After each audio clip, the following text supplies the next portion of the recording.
Hello, আজকে আমরা gym কর্বেটে পৌঁছেছি। আমি এই জিম কর্বেটের ব্যাপারে কিছু জিনিস আমি আপনার সঙ্গে শেয়ার করতে চাই। যেটা হচ্ছে যে জিম কর্বেট এখানে যেটা আমাদের মানে রিজার্ভ ফরেস্ট, সেই রিজার্ভ ফরেস্টটা আমরা এখানে দেখতে এসেছি এবং এখানে আমরা বেশ কয়েকটা সাফারি করব। এখন প্রশ্ন হচ্ছে যে এই জিম কর্বেট বা যে কোনো জঙ্গল সাফারির ব্যাপারে বলতে গিয়ে কতগুলো আমি একটু মানে প্রিভিয়াস কথা, আগের কথা কিছু বলে নিই। যেটা হচ্ছে এর আগে আমি আরও 2-3টে জঙ্গলে গেছি এবং আমি বেশ কিছু জঙ্গলের ব্যাপারে আমি মানে ইন্ডিয়ান ফরেস্টের ব্যাপারে আমি কিছু জিনিস আমি ফলো করেছি ইউটিউব বা অন্যান্য চ্যানেলে আমি দেখেছি বা এই এই জিনিসটাকে আমি ফলো করেছি। আমি কয়েকটা ব্যাপারে আমি বলছি যে জিম কর্বেট মানে যে কোনো ফরেস্ট, যে কোনো ইন্ডিয়ান যেগুলো রিজার্ভ ফরেস্ট বা যেগুলোকে মানে কনজার্ভ করা হয়, সেই সমস্ত ফরেস্টের মধ্যে কতগুলো ব্যাপার খুব ইম্পর্ট্যান্ট।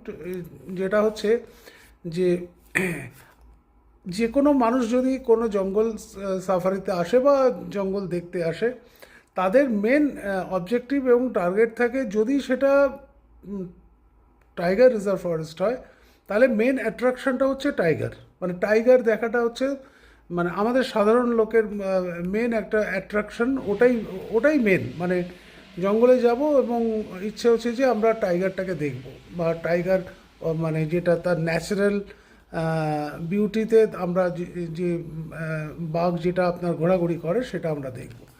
এখন প্রশ্ন হচ্ছে এই যে মানে ধারণা বা এই জিনিসটা, এটার প্রেক্ষিতে কিছু জিনিস আমরা এখানে আমি এখানে বলতে চাই।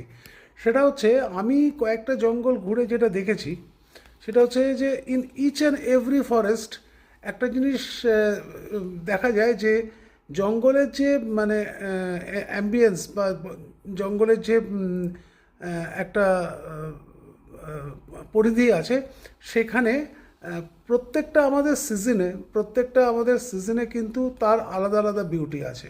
মানে ধরুন কেউ যদি আপনার মানে মনসুনে কোনো জঙ্গলে যায়, কেউ যদি সামারে যায়, কেউ যদি অটমে যায়, এর কিন্তু মানে উইন্টারে যদি কেউ যায়, প্রত্যেকটা মানে সিজনে জঙ্গলের ভেতরে প্রবেশ করলে দেখা যায় যে তাদের আলাদা আলাদা কিন্তু তাদের এক একটা কিন্তু বিউটি আছে, এবং তাদের এবং একটার থেকে আরেকটা বেশ কিছুটা আলাদা।